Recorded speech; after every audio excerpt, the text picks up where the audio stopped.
I don't know how many of you get lyrics wrong for songs.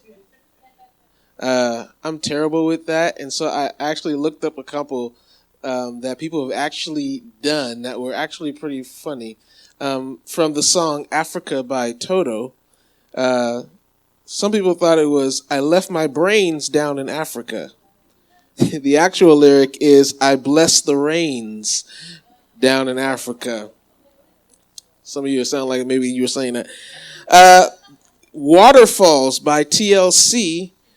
Some people think it says, "Don't go Jason Waterfalls." I used to think that too. Don't go Jason. It's not what it says. It's "Don't go chasing waterfalls." How about "Tiny Dancer" by Elton John? Some people think it's saying, "Hold me closer, Tony Danza." That is not what it's saying. It's "Hold me closer, Tiny Dancer." "I Try" by Macy Gray. Some people think she's saying, "I blow bubbles when you are not here." The actual lyric is, "My world crumbles when you are not near." And then my favorite one, "You Sexy Thing" by Hot Chocolate. Some people think he's saying, "I remove umbilicals."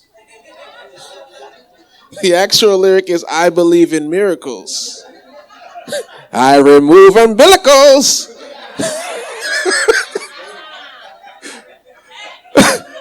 I just think that's funny that, like, what we hear is not actually what is being said, right? When I was a kid, when growing up in church, we had a choir. So, like, we had a choir, but the choir did this thing called candlelight musicals. And candlelight musicals was this thing that the choir did where they would sing these old scary songs and they would turn off all the lights and they would walk through the church with candles singing these old scary songs. And so for me as a kid, it was a terrifying time because the organ would be loud and they would be singing these songs, "Come on up on holy ground," and there's no light in there, and so I'm terrified of candlelight musicals. But there was a song that I remember, and I have a mind to remember certain songs and how they went. But there was a song called "Heaven," and it said, "I got a robe, you got a robe, all God's children got a robe. When I get to heaven, gonna put on my robe, gonna walk all over God's heaven, heaven, heaven."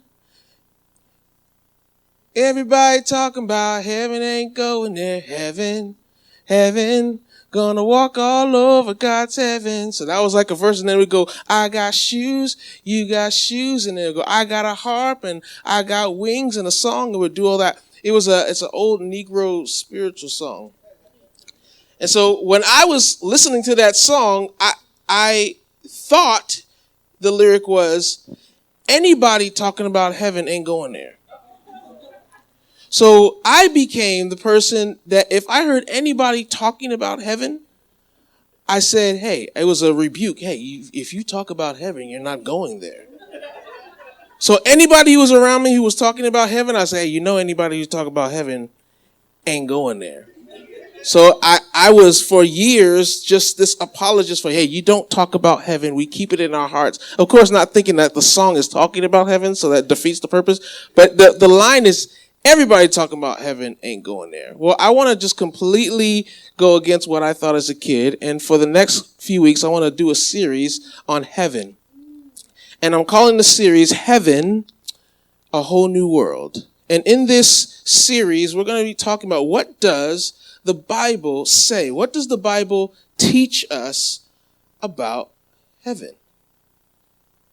And it's not true that if you talk about heaven, you ain't going there.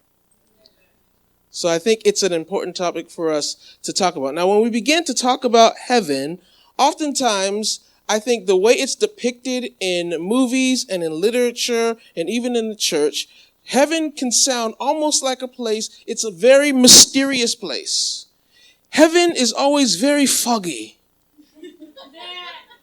Like the person who gets to heaven, they're not sure where they are. It's foggy.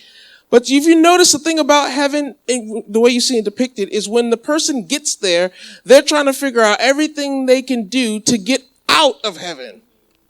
They don't want to be there. Because in our minds, the idea is that heaven is a place that is boring. In fact, if I were to ask you today, do you want to go to heaven? All of you would say, yeah, but probably not right now. Yeah, I want to go eventually. Not this very moment. But isn't it true that when people talk about heaven, the person who gets there, once he figures out where he is, he's like, I got to get back home. I don't want to be here. And some of that comes from the way we talk about heaven, the way we think about heaven. And unfortunately, sometimes it's because of the way we even sing about heaven. We don't make heaven sound like the kind of place that we want to be. Here's an example. By the sea is a Christian hymn. By the sea of crystal, saints in glory stand. Myriads in number, drawn from every land. Robed in white apparel, washed in Jesus' blood, they now reign in heaven with the Lamb of God. So everybody's wearing white. Everybody just white. We're all wearing white. That doesn't sound interesting. How about this song? In mansions of glory and endless delight, I'll ever adore thee in heaven so bright. I'll sing with the glittering crown on my brow. If ever I love thee, my Jesus, 'tis now. So we get crowns. Glittering crowns. So we're all in white and just with crowns on. Standing by the sea.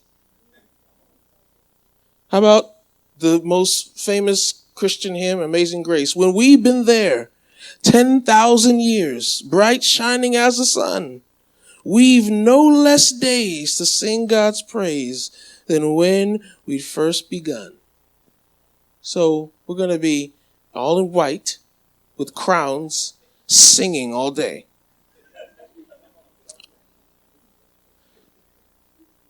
Everybody says, this is riveting. We're all in white with crowns singing forever. We've been here 10,000 years. It's time to do the next chorus again. So even the way we sing, kids are like, I don't want to go there. Or when you think about who will be in heaven,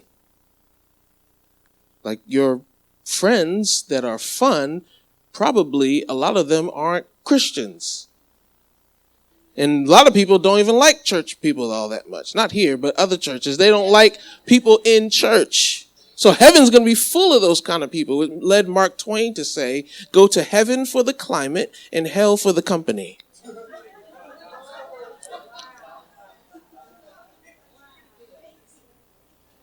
So the way heaven has been depicted and the way we talked about it, I think has made heaven a place that, hey, yeah, maybe I want to go there eventually because I don't want to go to hell, but I don't want to go right now. But what I want to do in this series is I want us to talk about heaven. And I think when we get a true picture about what the Bible teaches about heaven, that it will absolutely stagger you and you will want to go today. You will be like a kid on Christmas Eve. You remember being a kid on Christmas Eve? It's like someone had injected your veins with all of the caffeine in Petaluma. And you were just wired and you couldn't wait to get up and open those presents. I think when you get a real true picture of what the Bible teaches about heaven, then you will not be able to contain your excitement. So today, the title of my message is The End of the Story. The End of the Story. And we're going to talk about what happens at the end of the story. And today's message will be kind of a introduction to kind of what your appetite for what we're going to get into for the rest of the series. So we'll be in a few places this morning. So let's open to Genesis chapter 1. If you got a Bible, Genesis chapter 1. If you're new here, you don't have a Bible, we do put the scriptures on the screen for you. But those of you guys who have Bibles, please open to Genesis chapter 1. It's good to have a physical Bible with you. I love to hear pages flipping. It's good to have a phone, but I think to have that in your hand and to look and to find it and to figure out where these places are is helpful for all of us. So Genesis chapter 1 is where we'll begin. Genesis chapter 1, and we're going to read verse 31.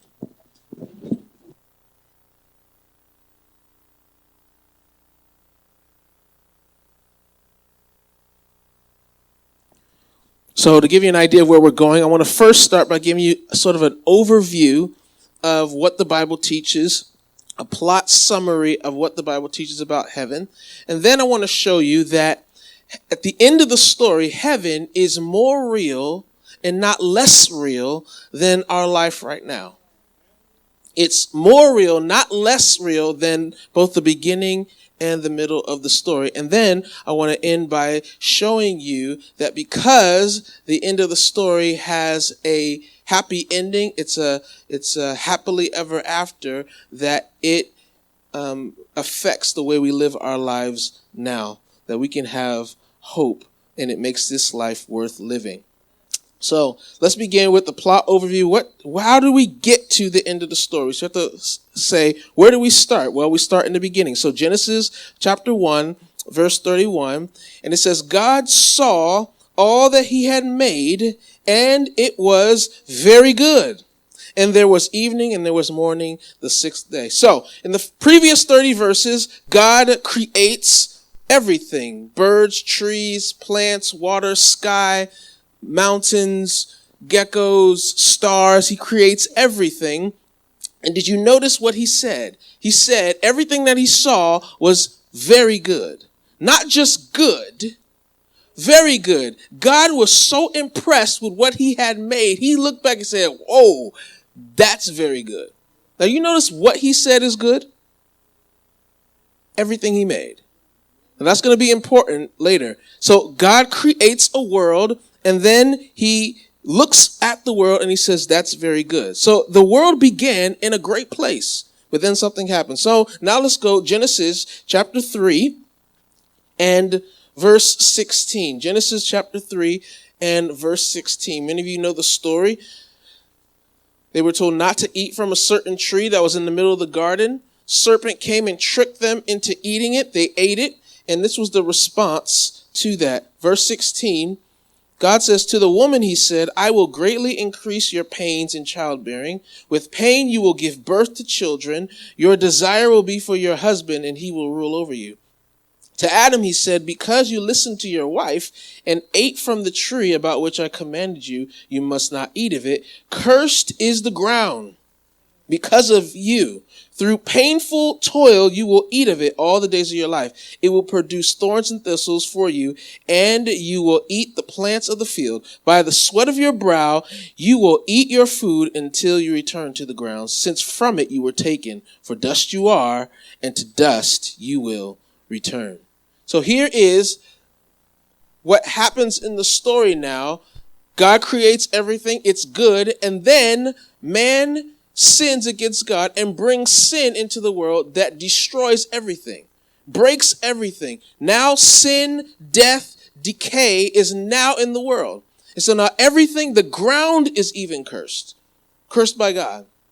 And so now man and the creation is dying. They are wasting away. They are decaying because of this foreign ingredient. It's almost like having a computer, right? If you have a computer, you know you've been on it long enough, or if you go on the internet, eventually you get a virus. That virus was not on the computer before. It came as a foreign ingredient.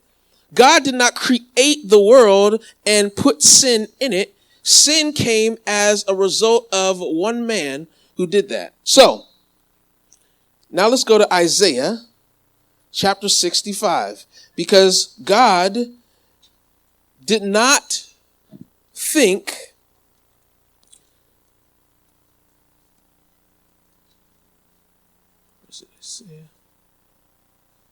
Isaiah 65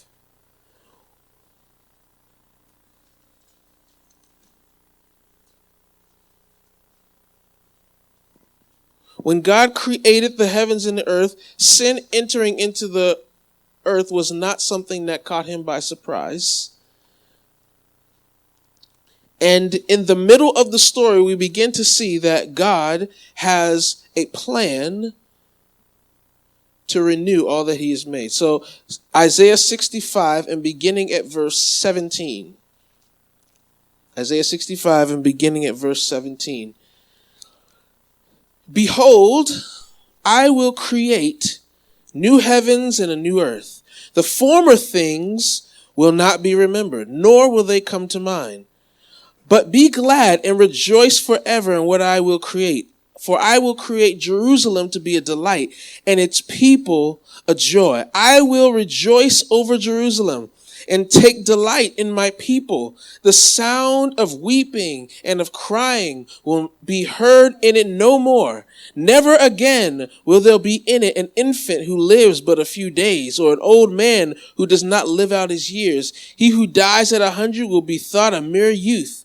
He who fails to reach 100 will be considered accursed. They will build houses and dwell in them. They will plant vineyards and eat their fruit. No longer will they build houses and others live in them, or plant and others eat. For as the days of a tree, so will be the days of my people. My chosen ones will long enjoy the works of their hands. They will not toil in vain or bear children doomed to misfortune, for they will be a people blessed by the Lord, and their descendants with them. Before they call, I will answer. While they are still speaking, I will hear. The wolf and the lamb will feed together, and the lion will eat straw like the ox, but dust will be the serpent's food. They will neither harm nor destroy on all my holy mountain, says the Lord.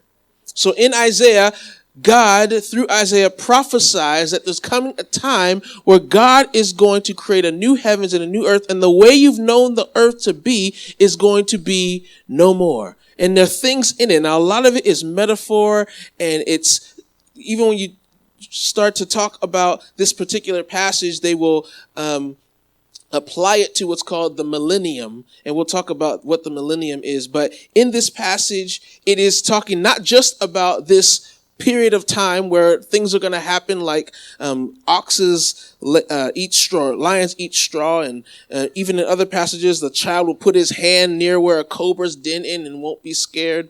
There's this time coming where God is going to create a new heavens and a new earth, and he prophesies this, but it hasn't happened yet. And so we see in Matthew chapter 8. So turn to Matthew chapter 8, because we see God saying this is going to happen. And now in the ministry of Jesus, we see him beginning to inaugurate this beginning where God's going to make the new heavens and the new earth. So Matthew chapter 8, and starting in verse 23. Matthew chapter 8 and verse 23.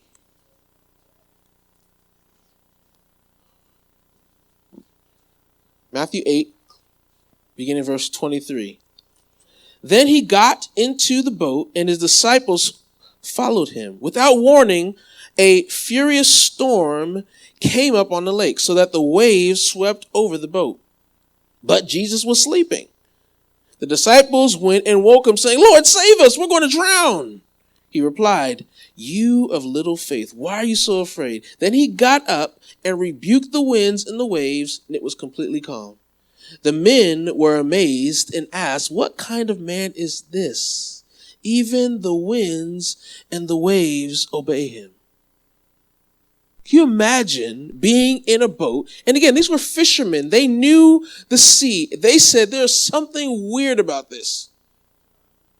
In fact, and not in this passage, but in the Mark's version, Jesus uses a word that means, when he said to the storm, "Be still," be muzzled, which leads some people to believe that this storm had a sort of demonic influence, that he was saying to the storm, "Be muzzled, stop." But in this passage, we see Jesus beginning to reverse the effects of the curse. We see him beginning, just like in Genesis chapter 1, God speaks and things happen. God, Jesus, who is God, now speaks and the elements obey him. So we see the beginnings of God beginning to reverse the curse that was on creation by speaking to it. Now we're going to see the end of the story. So turn to Revelation chapter 21. Revelation chapter 21 is at the end of the book. Revelation chapter 21. We're going to read 21 to chapter 22, verse 5. Revelation 21.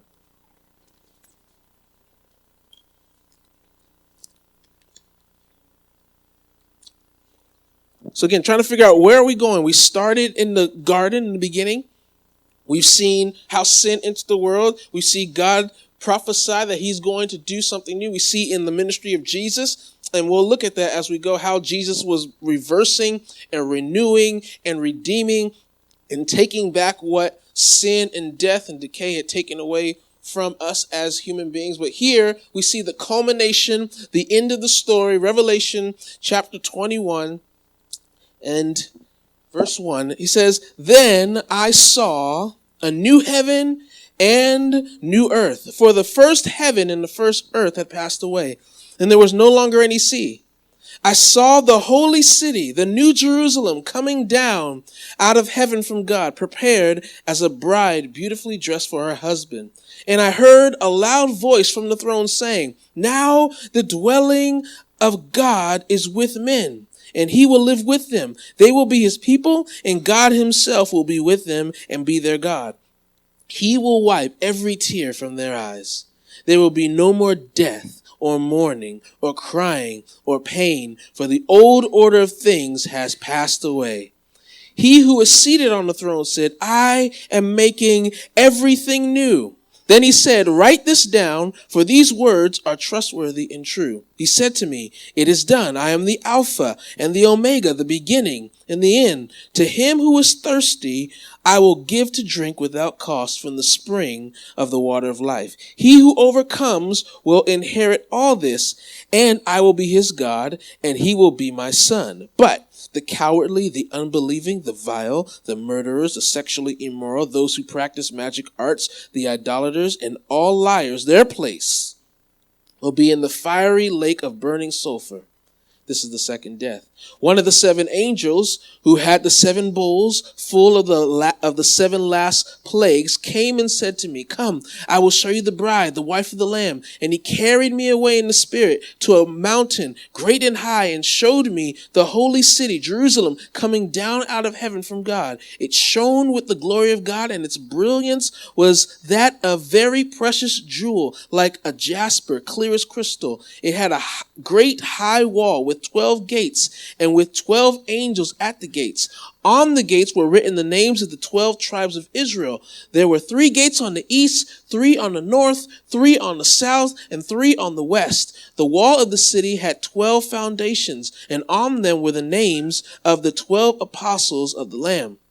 The angel who talked with me had a measuring rod of gold to measure the city, its gates and its walls. The city was laid out like a square, as long as it was wide. He measured the city with the rod and found it to be 12,000 stadia in length, and as wide and high as it is long. He measured its wall, and it was 144 cubits thick by man's measurement, which the angel was using. The wall was made of jasper, and the city of pure gold, as pure as glass. The foundations of the city walls were decorated with every kind of precious stone. The first foundation was jasper, the second sapphire, the third chalcedony, the fourth emerald, the fifth sardonyx, the sixth carnelian, the seventh chrysolite, the eighth beryl, the ninth topaz, the 10th chrysoprase, the 11th jacinth, and the 12th amethyst. The 12 gates were 12 pearls, each gate made of a single pearl. They're your pearly gates. The great street of the city was of pure gold, like transparent glass. I did not see a temple in the city, because the Lord God Almighty and the Lamb are its temple. The city does not need the sun or the moon to shine on it, for the glory of God gives it light, and the Lamb is its lamp. The nations will walk by its light, and the kings of the earth will bring their splendor into it. On no day will its gates ever be shut. For there will be no night there. The glory and honor of the nations will be brought into it. Nothing impure will ever enter it, nor will anyone who does what is shameful or deceitful, but only those whose names are written in the Lamb's book of life. Then the angel showed me the river of the water of life, as clear as crystal, flowing from the throne of God and of the Lamb, down the middle of the great street of the city. On each side of the river stood the tree of life, bearing 12 crops of fruit, yielding its fruit every month, and the leaves of the tree are for the healing of the nations. No longer will there be any curse. The throne of God and of the Lamb will be in the city, and his servants will serve him. They will see his face, and his name will be on their foreheads. There will be no more light. They will not need the light of a lamp or the light of the sun, for the Lord God will give them light, and they will reign forever and ever. What an awesome picture. So this is where we're headed. This is where the story ends. This is the glorious ending.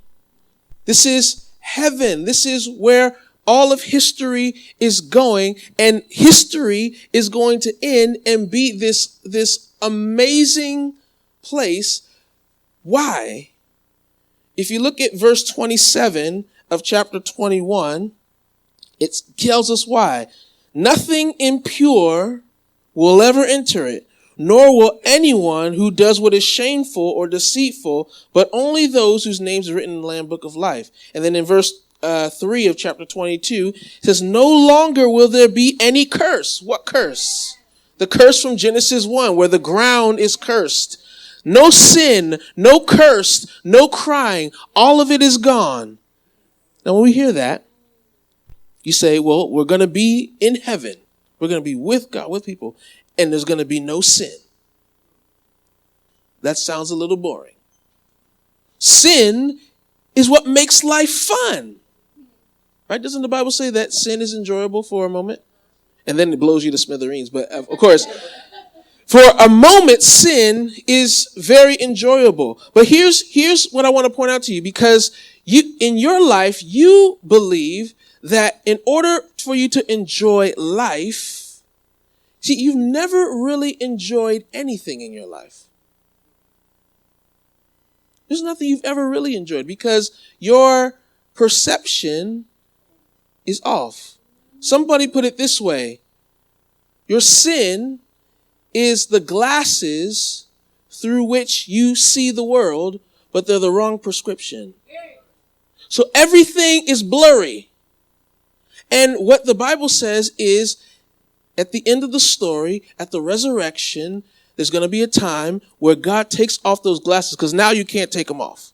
Everything you see, everything you experience is through how you see the world, which is through sin.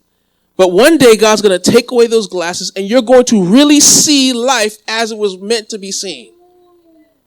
And you have no idea what that's going to look like, because everything that you've seen has always been through this glasses, and everything has been blurry.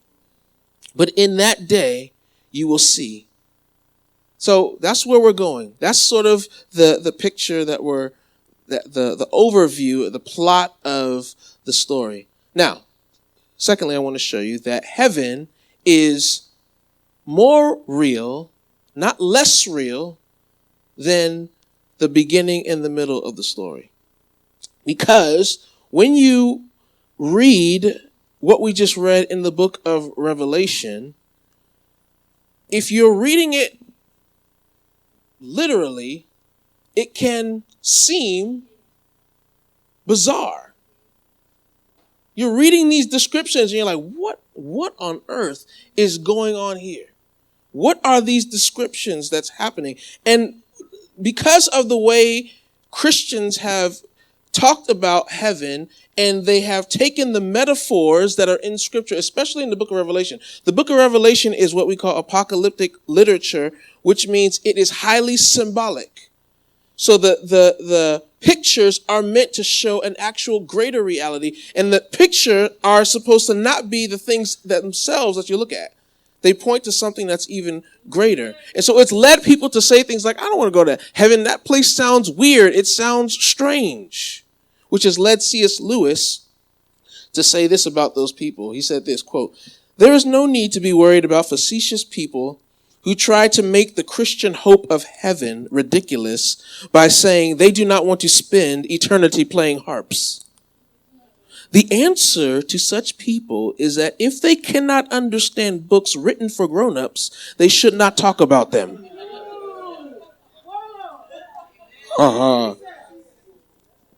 All the scriptural imagery, harps, crowns, gold, is of course a merely symbolical attempt to express the inexpressible.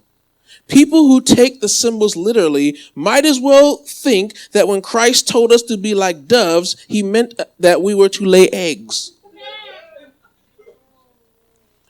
So what is C.S. Lewis saying? These are metaphors. So read them as metaphors. They point to something that is actually greater. So if I say to you, man, it's raining cats and dogs outside, and you say, man, I'm allergic. What am I going to do? Or like, if I'm allergic to cat and dog hair, you say it's raining them out there. What you would say to that person? You obviously are not understanding this is a metaphor. It's not literal cats and dogs. So when you read the book of Revelation, some of the imagery that you read in there is meant to say that there is a greater reality that he cannot express. So he uses these pictures. So if you think the streets will be of actual gold, you might think Jesus is an actual lamb. Now think about it. If it's just a street of gold, let's just say outside was a street of gold, you might be amazed by that for 2 minutes. And then eventually you'd be like, I got to drive and go get lunch. Or what would happen is people would try and figure out ways to take the road in and put it in their pockets. If you see this image of gold and all these jewels and all this imagery is meant to communicate something very specific. But let's look at a book of the Bible that is not highly symbolic to see what the book of Revelation is actually pointing to. So look at Romans chapter 8. Romans chapter 8. I'm going to start in verse 18. Romans chapter 8.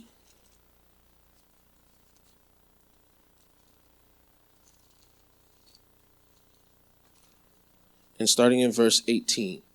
Romans chapter 8.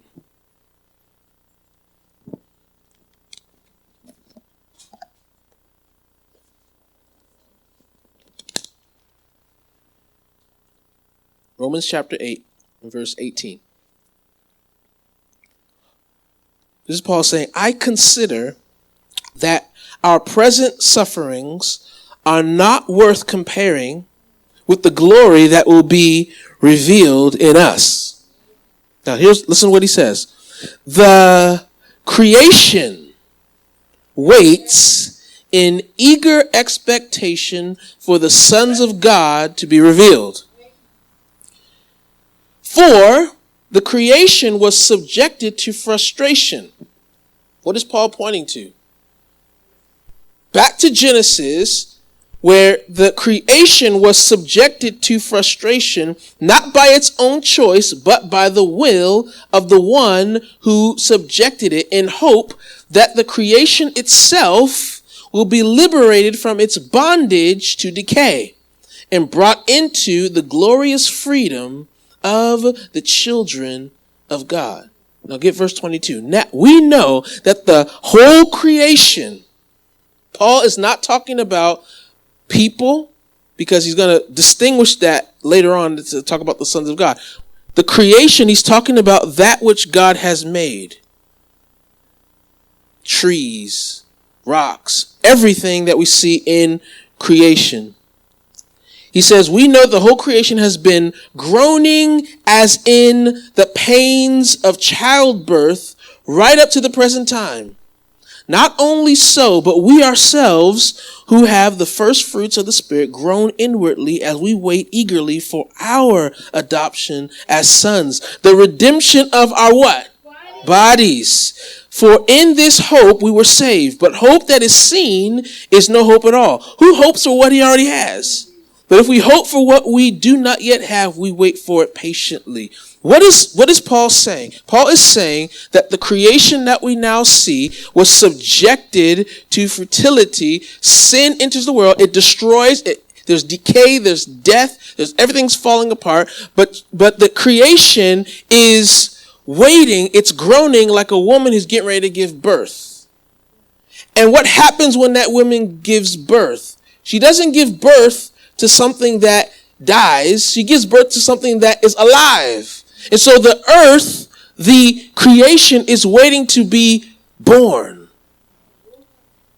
And so Paul is pointing to something very important when I say heaven is more real, not less real. People think heaven is about being disembodied spirits floating around on a cloud playing harps.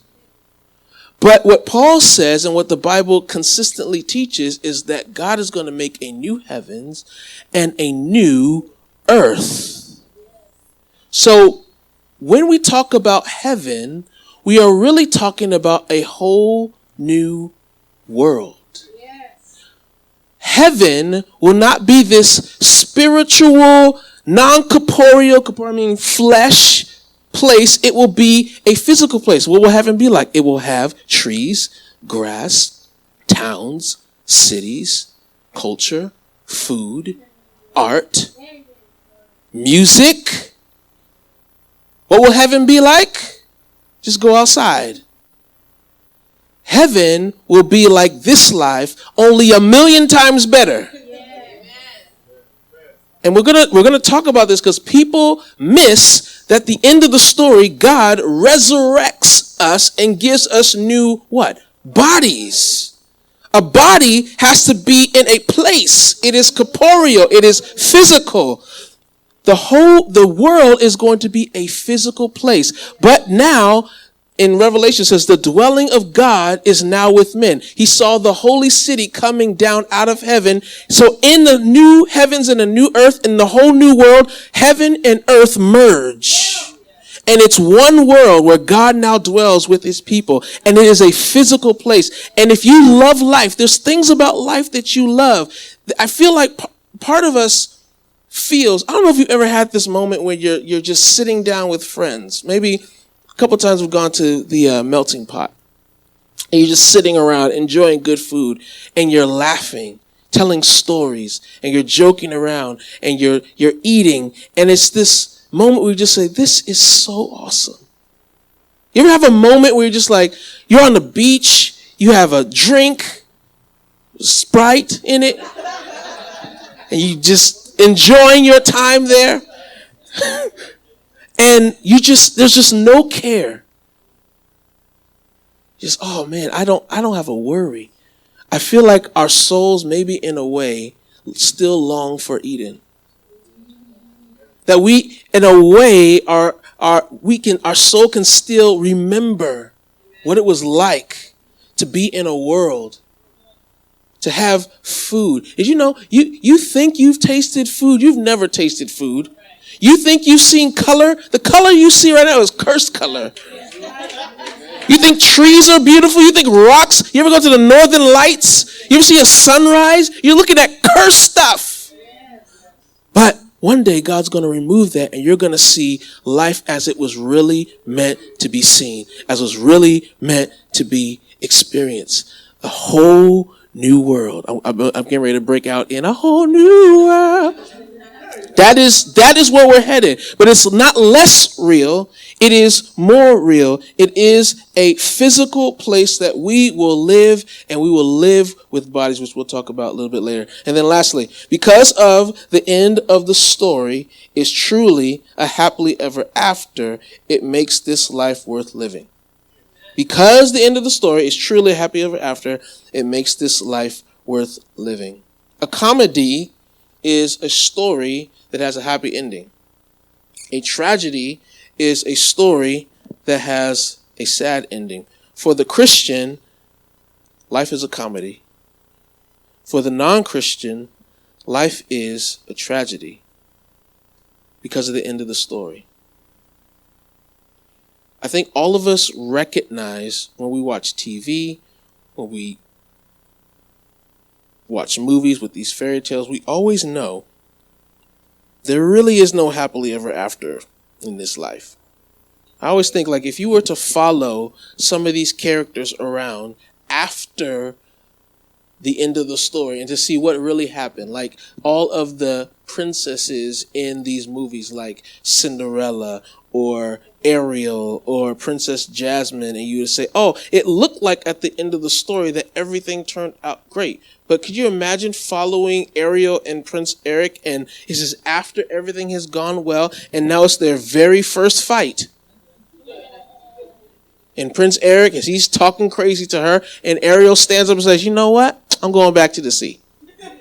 Because I'm not taking this. I can be in the sea playing with my sisters and friends. I'm not dealing with you. Or Princess Jasmine. I can just see her. She's talking to Aladdin. They're getting to their very first fight. And you know how wives are. They say stuff. They know how to get underneath your skin. So Jasmine's just like, yeah, oh, really? Okay, street rat. And what you say? Street rat? You know how I feel about that. I'm not a street rat. Riff-raff, street rat, I don't buy that. Some of y'all don't know what I'm talking about. But you know, when you watch a movie, you know, this doesn't end in a happy ever after. Because in this life, there's a part of us that longs. Even when we watch movies, we know this is not going to end the way they are making it feel like it's going to end. But we know what the end of the story is for us who know Christ. And if I were to say to all of you, hey, I'm going to give you all an all-expense paid trip, vacation. We're going to go on a boat, on a cruise. I've never been on one, but I heard you get a drink card. You can get any kind of drink you want, all the food that you want, massage. I don't know if massage, but just say on this, you get a massage. You can get childcare. You can get the best room, not those small rooms, like the big rooms.